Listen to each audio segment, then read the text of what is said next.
الحمدللہ رب العالمین والصلاة والسلام علی رسولہ محمد وآلہ واصحابہ اجمعین اما بعد فاعوذ باللہ من الشیطان الرجیم یا ایہا الناس اتقوا ربکم الذی خلقکم من نفس واحدہ وخلق منها زوجها وبث منهما رجالا كثيرا ونساء واتقوا الله الذي تساءلون به والارحام ان اللہ کان علیکم رقیبا۔ سورۃ النساء مدنی صورت ہے، ہجرت سے پہلے نازل ہوئی۔ مکی مدنی صورتوں کا مطلب یہ ہے کہ رسول اللہ صلی اللہ علیہ وسلم ہر وقت ہر جگہ حاضر ناظر نہیں تھے۔ جب مکہ میں تھے تو مدینہ میں نہیں تھے، اور جب مدینہ میں تھے تو مکہ میں نہیں تھے۔ تو یہ صورت بھی مدنی ہے، ہجرت کے بعد نازل ہوئی۔ صورت کا نام النساء ہے کیونکہ اس میں عورتوں کے احکام زیادہ بیان ہوئے ہیں۔ سورت کے شروع میں اللہ تعالیٰ نے اپنے سے ڈرنے کا حکم دیا، رشتہ داری کا خیال رکھو۔ اس کے بعد اللہ تعالیٰ نے یتیموں کا مسئلہ بیان کیا کہ ان کا خیال رکھو، ظلم و زیادتی نہ کرو۔ اس کے بعد اللہ نے وراثت کے مسائل بیان کیے۔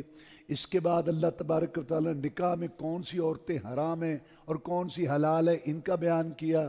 اس کے بعد کبیرہ گناہوں سے بچو۔ اس کے بعد میاں بیوی کے درمیان اگر اختلاف ہو جائے تو اس کو حل کرنے کی صورتیں اور اس کی اصلاح کی صورتیں بیان کی۔ اس کے بعد اللہ تعالیٰ نے اپنی عبادت والدین کے ساتھ حسن سلوک اور دوسرے حقوق العباد کا بیان کیا۔ اس کے بعد اللہ تبارک و تعالیٰ نے وضو اور تیمم کا مسئلہ بیان کیا۔ اس کے بعد امانت کی اہمیت کا مسئلہ بیان کیا۔ اس کے بعد اللہ تعالیٰ نے فرقہ واریت کا جو ہے اس کا رد کیا اور اس کا حل پیش کیا۔ اس کے بعد مقام رسول صلی اللہ علیہ وسلم پر بہت ساری آیات ہیں۔ اس کے بعد جہاد اور قتال کی اہمیت بیان کی، اور اس کے بعد قتل کا گناہ اور اس کی سنگینی اور اس کی سزا کا اللہ نے ذکر کیا۔ اس کے بعد ہجرت کا مسئلہ، اس کے بعد نماز خوف، اس کے بعد شرک کی مذمت، اور جو مشرک لوگ اپنے بتوں کے ساتھ جو کچھ چڑھاوے وغیرہ چڑھاتے کرتے اس کا ذکر، ابراہیم علیہ السلام کے مقام کا تذکرہ۔ اس کے بعد انصاف کے تقاضے پورے کرو، اور اس کے بعد منافقوں کا تذکرہ کہ اللہ تبارک و تعالیٰ نے ان کے متعلق بیان کیا۔ پھر جو لوگ دین کا مذاق اڑاتے ہیں ان پر اللہ تبارک و تعالیٰ کی وعید اور ڈانٹ ہے، اور آخر میں جو ہے منافقوں کے جو ہے ٹھکانے کا بیان ہے، اور پھر جو ہے نا یہ گلہ چغلی اس کا جو ہے رد کیا، لیکن ضرورت کے وقت مظلوم جو ہے وہ اظہار رائے کر سکتا ہے۔ اس کے بعد سارے نبیوں اور رسولوں پر ایمان لانے کا مسئلہ بیان کیا۔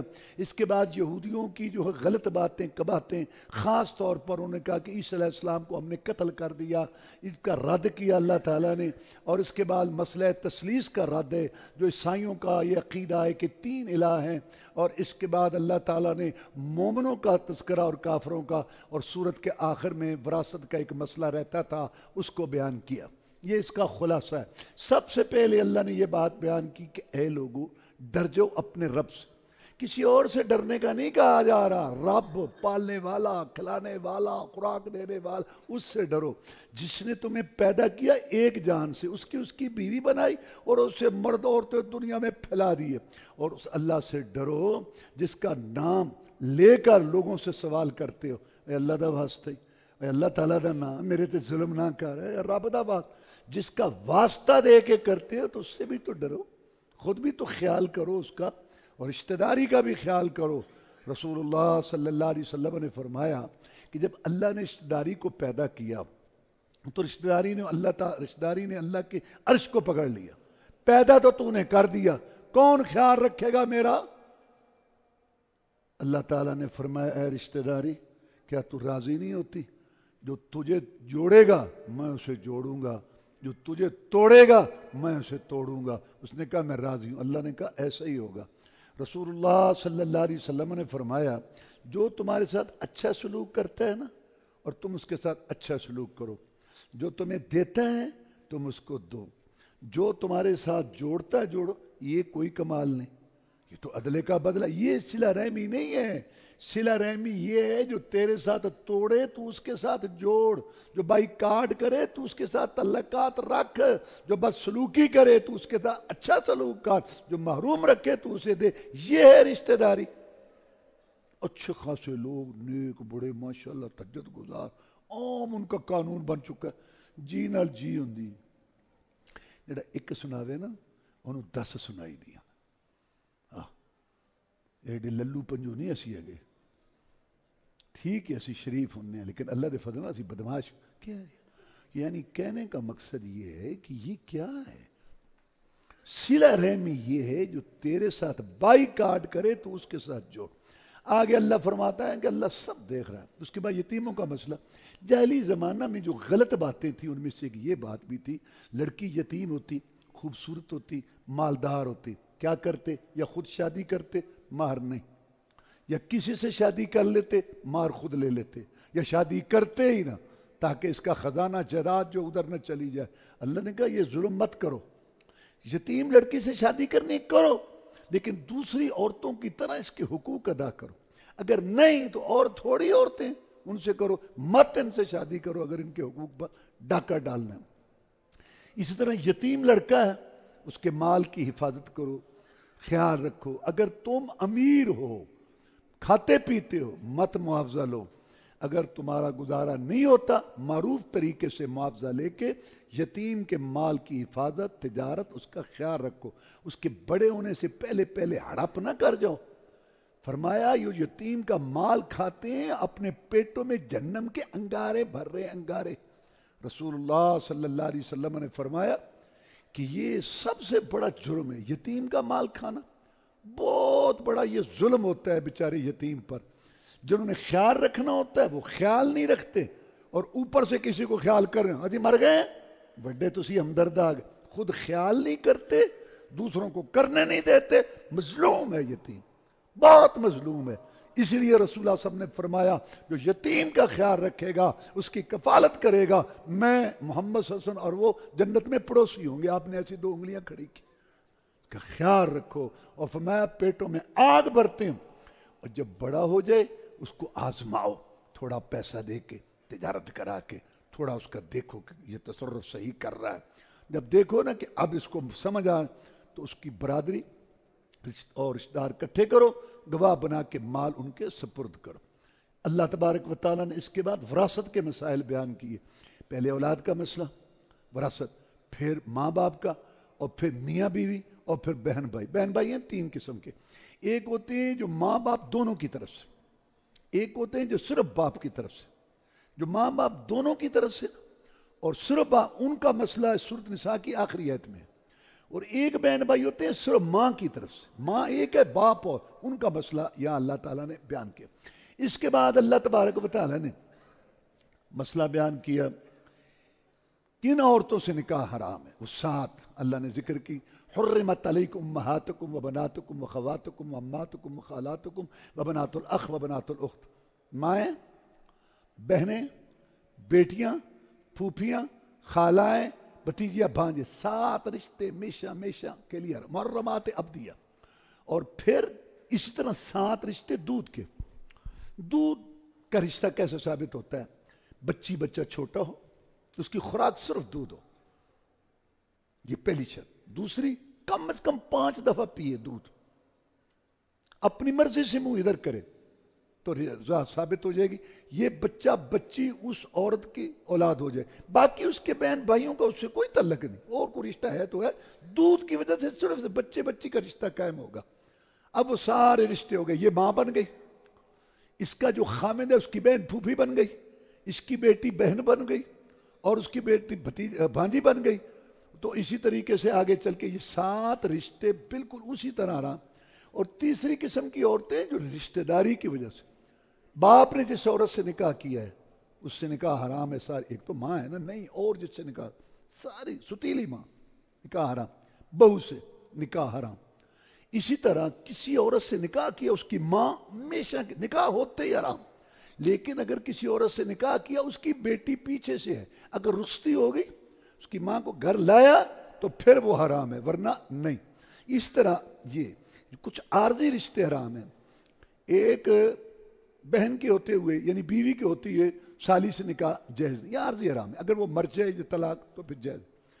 یہ قرآن نے بیان کیا کہ 2 بہنوں کو اکٹھا نہ کرو، لیکن حدیث نے ساتھ ملایا پھوپھی بھتیجی، خالہ اور بھانجی. اس سے معلوم ہوا قرآن حدیث دونوں شریعت کا ماخذ ہے.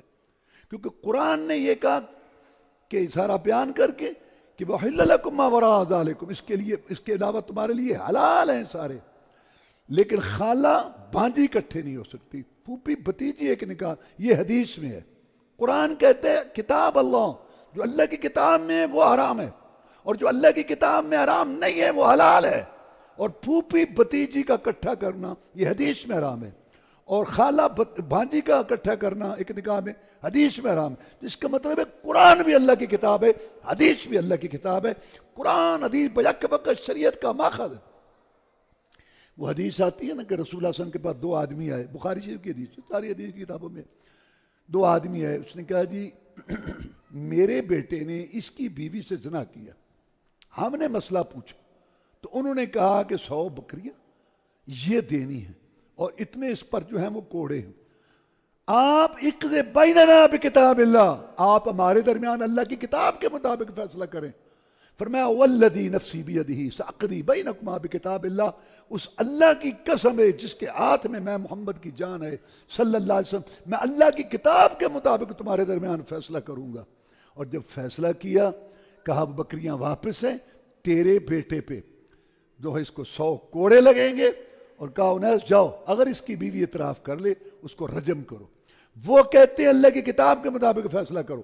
آپ نے کہا میں اللہ کی کتاب کے مطابق فیصلہ کروں گا، اور فیصلے میں رجم تھی، سنسار کرنا. قرآن میں رجم نہیں ہے، رجم حدیث میں ہے، جس کا مطلب ہے قرآن بھی اللہ کی کتاب ہے، حدیث بھی اللہ کی کتاب ہے، اور دونوں میں جو ثابت ہے بیک وقت اس کا ماننا فرض. اس کے بعد اللہ نے گناہوں کا ذکر کیا. ان تجتنبوا کبائر ما تنہون عنہ نکفر عنکم سیئاتکم، اگر تم بڑے گناہوں سے بچو گے نا، چھوٹے گناہ میں اللہ تمہیں معاف کر دوں گا. بڑا گناہ کس کو کہتے ہیں؟ جس پر وعید ہو جہنم کی، لعنت اللہ کی، غضب یا حد ہو، یہ کبیرہ گناہ ہے. ایک حدیث میں رسول نے 7 گناہ ذکر کیے ہیں. اجتنبوا السبع الموبقات، 7 گناہوں سے بچو جو تباہ کر دینے والے: شرک، جادو، قتل، یتیم کا مال کھانا، اور اسی طرح پاک دامن عورتیں جو ہیں، پاک دامن عورتیں، ان پر تہمت لگانا، اور جہاد سے پیچھے رہنا، اور سود، یہ تباہ کرنے والے. اور ایک حدیث میں اور ہیں 3: ماں باپ کی نافرمانی، جھوٹی گواہی، اور جھوٹی قسم اٹھانا. تقریباً یہ 70 کے قریب یہ بڑے بڑے گناہ ہیں، بغیر توبہ کے یہ معاف نہیں ہوتے. چھوٹے گناہ جو ہیں وضو کرنے سے، نماز پڑھنے سے، اور بڑے گناہوں سے بچنے سے یہ معاف ہو جاتے ہیں. اس کے بعد اللہ نے وَاعْبُدُوا اللَّهَ وَلَا تُشْرِكُوا بِهِ شَيْئًا، اللہ کی عبادت کرو، اس کے ذرہ برابر شراکت نہ کرو. اللہ تعالیٰ سے مانگو، دوسرے سے نہیں. اللہ کے آگے جھکو، دوسرے کے آگے نہیں. ایک اللہ کی نظر نیاز چڑھاوا دو، دوسرے کے لیے نہیں. یہ نہیں جیسے مسلمانوں نے کہا کلمہ بھی ہے، دانے بھی ہیں، اور نوازیں بھی ہیں، تراویح بھی ہے، حج بھی ہے، عمرے بھی ہے، ہر کلومیٹر کے مشکل کشا بھی ہے، حاجت روا بھی ہے، داتا بھی ہے، گنج بخش بھی ہے. یہ جو اللہ کے علاوہ دوسرے سے نفی نہیں نہ کرتے، نہ کلمہ ہے، نہ عقیدہ ہے، نہ نماز. اللہ کے لیے کرو، اور اللہ کے ساتھ ذرہ برابر کسی کو شریک نہ کرو. اللہ کے حق کے بعد بندوں کے حق میں پہلا حق والدین کا، میں والدین کے ساتھ نیکی کرو. اور سب سے زیادہ حسن سلوک کی مستحق ماں ہے. یہ تو فرق ہے مرد عورت میں کہ عورت جو ہے نا اس کا حصہ کم ہے وراثت میں، مرد کا یہ بھی کیوں؟ عورت کے ذمہ خرچہ نہیں ہے نا. یا تو عورت کا ذمہ، بیٹی کا خرچہ عورت کا اس کے باپ کے ذمہ ہے، یا بھائی کے ذمہ ہے، یا خامند کے ذمہ ہے، یا بوڑھی اماں ہوگی تو بیٹے کے ذمہ ہے. عورت کے ذمہ تو خرچ ہے ہی نہیں نا. جو ملنی ہے وراثت اس کو، وہ تو ایک زیادہ چیز ہے، جھونگا ہی ہے. یہ بات لوگ کرتے ہیں کہ عورت کا حصہ کوئی کام ہے، تو میں وہ عرض کر رہا ہوں، اس کے ذمہ خرچ ہی نہیں ہے. خرچ سارا مرد کے ذمہ ہے. لیکن وراثت میں تو فرق ہے، گواہی میں تو فرق ہے، سیاست حکومت میں تو فرق ہے مرد اور عورت میں. لیکن حسن سلوک میں، دل جوئی میں، اس کا خیال رکھنے میں مرد سے زیادہ ہے عورت کا حق. ایک آدمی آیا، اس نے کہا اللہ کے رسول صلی اللہ علیہ وسلم میں اچھا سلوک کرنا چاہتا ہوں، میں ماں سے کر. جناب میں ماں سے اچھا سلوک کرنے کے بعد دوبارہ سلوک کرنا چاہتا ہوں، کس سے؟ تو میں اپنی ماں سے. اس نے کہا میں 2 دفعہ ماں سے سلوک کر لوں، تیسری دفعہ میں ماں سے. تو اس نے کہا جی 3 دفعہ ماں سے اچھا سلوک کروں، چوتھی دفعہ میں باپ سے. حسن سلوک، علاج معالجہ، کپڑا، خیال رکھنا، اس کی دل جوئی کرنی، ماں کے 3 حق ہے. اسلام انصاف والا، اس نے تکلیف بہت اٹھائی ہے. چوتھا حق باپ کا ہے، یہاں حسن سلوک. اس کے بعد اللہ نے فرمایا بذل القربیٰ، رشتہ داروں کا بھی خیال رکھو. اس کے بعد اللہ تبارک و تعالیٰ نے فرمایا یہ جو پڑوسی ہیں نا، پڑوسی، ان کا خیال رکھو. ایک رشتہ دار بھی ہے، پڑوسی بھی ہے، اس کا زیادہ ثواب ہوگا، خیال رکھو. ایک پڑوسی ہے صرف، اس کا بھی خیال رکھو. رسول اللہ صلی اللہ علیہ وسلم فرماتے ہیں کہ جبریل علیہ السلام نے مجھے اتنی وصیت کی پڑوسی کی، اتنی وصیت کی میں نے کہا وارث بنا کے چھوڑے گا. اور ایک حدیث میں آپ نے فرمایا واللہ لا یؤمن، واللہ لا یؤمن، واللہ لا یؤمن، اللہ کی قسم مومن نہیں ہو سکتا، اللہ کی قسم مومن نہیں ہو سکتا، اللہ کی قسم مومن نہیں ہو سکتا. رسول صلی اللہ علیہ وسلم نے 3 دفعہ قسم اٹھا کے فرمایا کون؟ من لا یأمن جارہ بوائقہ، جس کا پڑوسی اس کی شرارتوں سے محفوظ نہیں، وہ مومن نہیں. اس کے بعد مسافروں کا خیال رکھو، سفر کے اندر اس کا بھی خیال. جو تمہارا ساتھی ہے، فیکٹری کے اندر ہے، کلاس میں ہے، کسی جگہ پہ تمہارا ساتھی ہے، ساتھ ہے، اس کا بھی خیال کرو. اور جو غلام ہے اس کا بھی خیال کرو. اس کے بعد اللہ نے فرمایا نہ اللہ فخر پسند کرتا ہے نہ تکبر. ایک ہوتا ہے اپنے آپ میں تکبر کرنا، ایک ہے دوسرے پہ فخر کرنا، یہ اللہ کو پسند نہیں.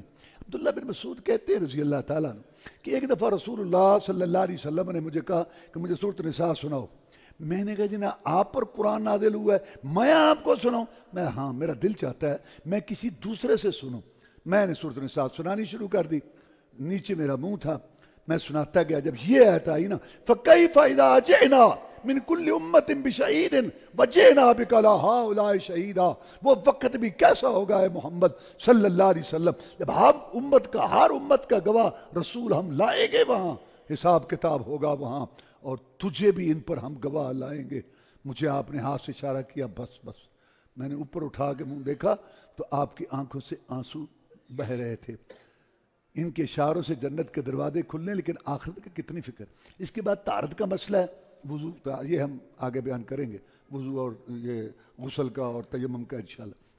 اس کے بعد اللہ تبارک و تعالیٰ نے امانت کا مسئلہ بیان کیا کہ امانت ادا کرو. رسول نے فرمایا منافق کی 4 نشانیاں ہیں: جھوٹ بولنا، وعدہ خلافی، امانت میں خیانت اور گالی بکنا. دیکھ لو معاشرہ، ماحول، علاقہ دیکھ لو، سارے منافق ہی منافق، کوئی ہو جو بچا ہوا ہو. اس کے بعد اللہ نے فرقہ واریت کا حل کیا. ایک دستہ بھیجا اپنے جہاد کے لیے. امیر صاحب ناراض ہو گئے، کہنے لگے اچھا تمہیں رسول اللہ صلی اللہ علیہ وسلم نے کہا ہے نا میری اطاعت کرو. ہاں، لکڑیاں اکٹھی کرو، لکڑیاں اکٹھی، آگ جلاؤ، آگ جلاؤ، چھلانگیں لگو. 2 گروہ ہو گئے. ایک گروہ نے کہا یہ ہمارے امیر صاحب ہیں، اللہ کے رسول صلی اللہ علیہ وسلم نے فرمایا ان کی اطاعت کرو، تو لہذا ہم چھلانگ لگائیں. یہ گروہ نے کہا اسی آگ سے بچنے کے لیے تو کلمہ پڑا ہے، ہم نہیں جاتے. آپس میں بحث کرتے رہے، تکرار کرتے رہے، آگ بھی ٹھنڈی ہو گئی، امیر کا غصہ بھی ٹھنڈا ہو گیا. رسول اللہ صلی اللہ علیہ وسلم کو آ کے بتایا، فرمایا اگر چلے جاتے نا آگ میں، قیامت تک آگ میں رہتے. انما الطاعۃ بالمعروف، طاعت جو ہے نا، اطاعت، وہ تو معروف کام ہے، نافرمانی میں نہیں. والد کی اطاعت ہے، والدین کی اطاعت ہے، استاد کی اطاعت ہے، بڑے بھائی کی اطاعت ہے، لیکن کب؟ جب اللہ کی نافرمانی نہ ہو. اللہ کی نافرمانی شروع ہو اس بات، لیکن باقی اس نے سلوک جاری رکھنا ہے، لیکن یہ بات نہیں ماننی. یہ آیت ہے یا ایھا الذین آمنوا اطیعوا اللہ واطیعوا الرسول واولی الامر منکم، اے ایمان والو اطاعت کرو اللہ تعالیٰ کی اور اطاعت کرو رسول صلی اللہ علیہ وسلم کی. اور جو شرعی حاکم، اللہ نے اپنے ساتھ بھی اطیعوا کا لفظ ذکر کیا، رسول کے ساتھ بھی اطیعوا کا لفظ ذکر کیا، اور حاکموں کے ساتھ بھی اطیعوا کا ذکر کیا. دوبارہ سنو، یا ایھا الذین آمنوا اطیعوا اللہ واطیعوا الرسول واولی الامر منکم. حاکموں کے ساتھ اطیعوا کا لفظ ذکر نہیں کیا. اللہ یہ بتانا چاہتے ہیں کہ اللہ کی اطاعت مستقل ہے، رسول کی مستقل ہے، حاکموں کی اطاعت مستقل نہیں ہے. اللہ رسول کی اطاعت میں تو ہے، ورنہ نہیں. آگے اللہ تعالیٰ نے فرمایا فَإِن تَنَازَعْتُمْ فِي شَيْءٍ، اگر تمہارا تنازع ہو جائے کسی دینی مسئلے میں، حاکموں کے ساتھ، برادری کے ساتھ، ویگن میں بیٹھے ہوئے، فیکٹری میں بیٹھے ہوئے، شادی کا مجمع ہے، غمی کا مجمع ہے، کسی جگہ پہ یہ کہتا ہے کہ یہ عقیدہ صحیح ہے، وہ کہتا ہے یہ غلط ہے، یہ کہتا ہے امام کی فاتحہ پڑھنی ہے، یہ کہتا ہے نہیں پڑھنی، یہ کہتا ہے رفع دین کرنی ہے، یہ کہتا ہے نہیں کرنی، یہ کہتا ہے یہ ادب ہے، یہ کہتا ہے آپس میں باس مت کرو، پیار محبت سے رہو. ایک باپ ایک ماں کی اولاد ہو. اسلام سلامتی، ایمان سے امن سکھاتا ہے. اگر تمہارا تنازع ہو فَإِن تَنَازَعْتُمْ فِي شَيْءٍ، اگر کسی دینی مسئلے میں ہو جائے، ماتھے پہ بال نہیں ڈانا، دھینگا مشتی نہیں کرنی، پیار محبت کو کرو. اگر اختلاف ہو جائے تو فَرُدُّوا إِلَى اللَّهِ وَالرَّسُولِ، لوٹا دو اللہ اور اس کے رسول کی طرف. اس نے بھی کلمہ پڑھا، اس نے بھی کلمہ پڑھا، بات کو لوٹاؤ قرآن حدیث کی طرف. آگے کیا فرمایا؟ ان کنتم تؤمنون باللہ والیوم الاخر، اگر تمہارا اللہ پر ایمان ہے، آخرت پر ایمان ہے، رب کی پیشیوں پر ایمان ہے، تم رسم رواج، باپ دادا، امام کا قول، مفتی کا فتویٰ، پیر و مرشد کا ارشاد، بی بی کا نخرہ، بیٹے کی ادا، من خواہش کی بات، نظام دستور، ہر چیز چھوڑ کر سر تسلیم خم ہے جو مزاج رسول میں آئے، تم یہ کام کرو گے اگر تمہارا اللہ پر ایمان ہے اور آخرت پر. اور اگر تم اگرچہ مگرچہ چونکے چنانچہ یہ جی وہ قول فتویٰ لڑی سلسلہ دھڑا اور اپنی پارٹی نانی اماں دادی اماں یہ برادری علاقے میں جاؤ گے، تم بے ایمان ہو، بے ایمان. نہ تمہارا اللہ پر ایمان ہے نہ آخرت پر. دوبارہ سنو، فَإِن تَنَازَعْتُمْ فِي شَيْءٍ فَرُدُّوهُ إِلَى اللَّهِ وَالرَّسُولِ إِن كُنتُمْ تُؤْمِنُونَ بِاللَّهِ وَالْيَوْمِ الْآخِرِ. اگر تمہارا تنازع مسئلہ میں ہو جائے کسی مسئلے میں، لوٹاؤ اللہ رسول کی طرف. اگر تمہارا اللہ پر ایمان ہے آخرت پر، اگر نہیں لوٹاتے تو نہ تمہارا اللہ پر ایمان ہے نہ آخرت پر. آگے کیا کہا؟ ذَلِكَ خَيْرٌ وَأَحْسَنُ تَأْوِيلًا، یہ بات بہتر ہے اور اچھی ہے انجام کے لحاظ سے.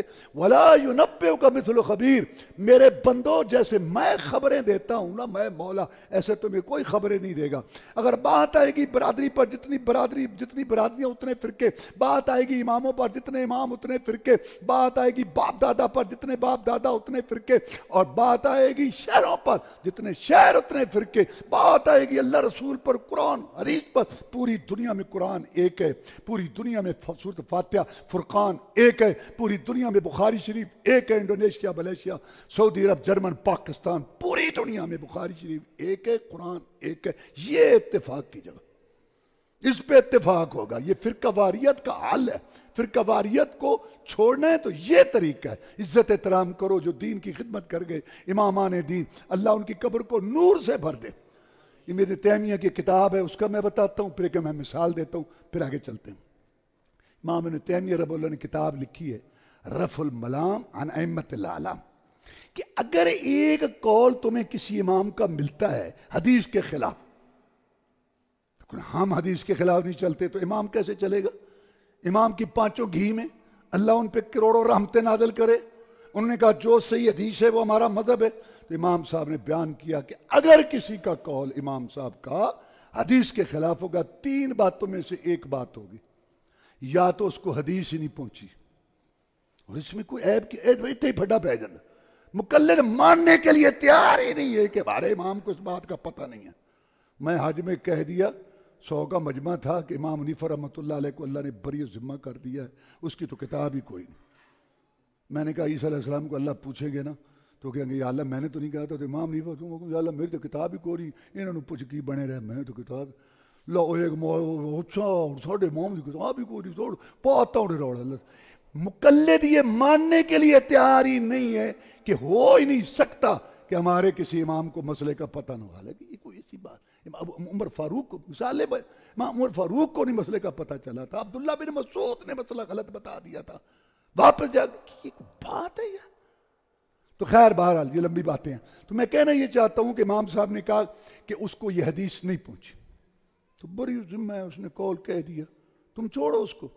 دوسری بات امام صاحب نے یہ بیان کی کہ حدیث تو پہنچی ہے لیکن قابل اعتماد ذریعے سے نہیں پہنچی. اب آپ اتنے لوگ بیٹھے ہیں، آپ اپنے محلوں میں علاقوں میں جائیں گے، بتائیں گے وہاں یہ بات ہوئی. ایک مثال ہے معذرت کے ساتھ، کوئی آدمی اپنے محلے میں مشہور ہے غیر ذمہ دار، ایسے ہی چھوڑ دیتا ہے. کئی لوگوں کو ہوتا ہے چھوڑ دے پھر پکڑی بھی نہیں جائے، تو وہ کہتے ہیں کہ یار یہ پتہ نہیں کیا، حالانکہ بات صحیح ہے، بات صحیح ہے، وہ غیر ذمہ دار ہے.